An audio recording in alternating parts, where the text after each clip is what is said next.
तेंदूपत्ता तोडण्यासाठी जंगलात गेलेल्या इसमाचा वाघाने घेतला बळी.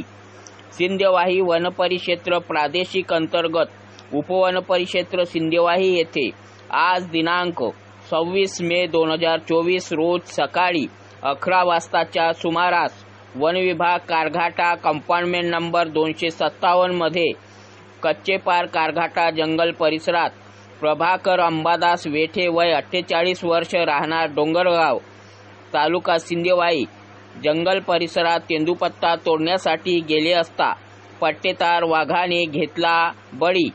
तात्काळ घटनास्थळी पोलीस टीम व वन टीमच्या विभागाने जमलेल्या जमावाला परत पाठवून तात्काळ प्रेत ग्रामीण रुग्णालय सिंधवाही येथे रवाना केला असून घटनास्थळी पोलिसांचा चोख बंदोबस्त ठेवण्यात आलेला आहे. परिसरात शांत वातावरण आहे.